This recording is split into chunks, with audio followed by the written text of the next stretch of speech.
এবার আমাদের নিজ দলে থেকে 68 জন আর আমাদের জোট থেকে 77 জন।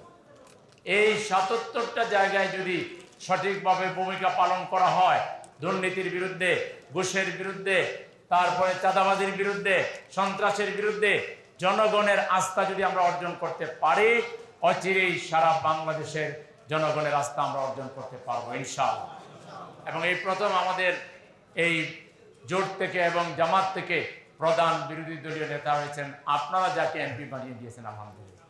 চেয়েছিলেন আপনারা প্রধানমন্ত্রী, কিন্তু প্রধানমন্ত্রী না পেলেও প্রধান বিরোধী দলীয় নেতা তো পেয়েছে। এখন তিনি পার্লামেন্টে প্রধান বিরোধী দলের নেতা হিসাবে তিনি যে ভূমিকা রাখবেন ইতিমধ্যে দেখেছেন। তিনি বলেছিলেন যে আমরা ট্যাক্স ফ্রি গাড়ি নেব না, তিনি বলেছিলেন আমরা সরকারি ফ্ল্যাট নেব না, প্লট নেব না।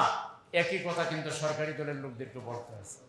তার মানে রাজনীতিতে পরিবর্তনের সূচনা জামাতের হাত ধরেই হবে ইনশাআল্লাহ। আমরা এমন রাজনীতি উপহার দিব যে রাজনীতির কারণে অন্যরা প্রভাবিত হইতে বাধ্য হবে। অতীতে হয়েছে কি, দুইটাই একরকম হয়েছে। হ্যাঁ, সরকারি দল বিরোধী দল চরিত্র সেম ছিল। এবার বিরোধী দল তার চরিত্রের মাধ্যমে সরকারি দলের চরিত্রকে পরিবর্তনের ভূমিকা রাখবে ইনশাআল্লাহ।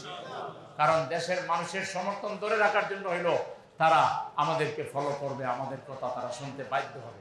তবে তারা ইতিমধ্যে একটা বড় জাতির সাথে, হ্যাঁ, যে শব্দই বলেন, আপনারা অনেক শব্দই বলছেন, মানুষ তারা জুলাই চেতনার সাথে তারা অত্যন্ত মানে কি বলবো, হ্যাঁ, ন্যাক্কারজনক আচরণ করেছে। অনেক শব্দ বলতেছে, কোনটা নিব আর, হ্যাঁ, অনেক খারাপ আচরণ করেছে। কারণ এইটা যদি তারা বলে যে অধ্যাদেশের মাধ্যমে জুলাই এই ভোট হয়েছে, একই অধ্যাদেশের মাধ্যমে নির্বাচনও কিন্তু হয়েছে। এটা যদি না মানেন তাইলে আপনাদেরকে পদত্যাগ করে নতুন নির্বাচনে যেতে হবে। যদি যান আমরা রাজি আছি, ঠিক কিনা? আপনারা যদি মানেন, হাফ মানলে হবে না। একই অধ্যাদেশের মাধ্যমে আপনার হানা ভোট হয়েছে, একই অধ্যাদেশের মাধ্যমে আপনার সংসদ নির্বাচন হয়েছে, ঠিক কিনা? হাফ মানবেন আর হাফ মানবেন না, তা চলবে না।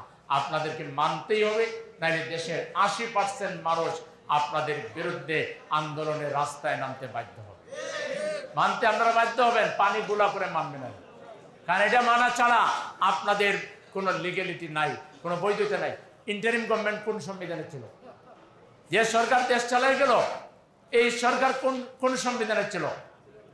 ওটা মানেন, নির্বাচন মানেন, তাইলে গণভোটও মানতে হবে, হা ভোটের রেজাল্টও আপনাদেরকে মানতে হবে।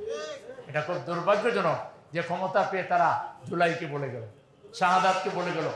আজকে আমাদের আমির জামাত বলেছেন, এই জুলাই যুদ্ধ যদি না হতো, সংগ্রাম যদি না হতো, আজকে তারেক জিয়া সাহেব প্রধানমন্ত্রী হওয়ার কোনো কথা ছিল না, আর ডাক্তার শফিকুর রহমান সাহেবেরও বিরোধী দলের নেতা হওয়ার কথা ছিল। এখন তো নির্বাচনই হইতো না, নির্বাচন তো আর অনেক বাকি ছিল, ঠিক না? 31 সালে নির্বাচন হওয়ার কথা, না 29 সালে, 28 সালে। সেখানে আপনি যে এখন নির্বাচন হয়ে প্রধানমন্ত্রী হলেন, আমাদের নেতা যে বিরোধী দলের নেতা হলেন, এটা তো জুলাই যুদ্ধেরই ফসল। সুতরাং জুলাইকে অস্বীকার করা যাবে না। আমরা আজকের এই মুহূর্তে জুলাই শহীদদেরকে স্মরণ করছি। আল্লাহ তাআলা যেন তাদেরকে শাহাদাতের সর্বোচ্চ মর্যাদা দান করেন।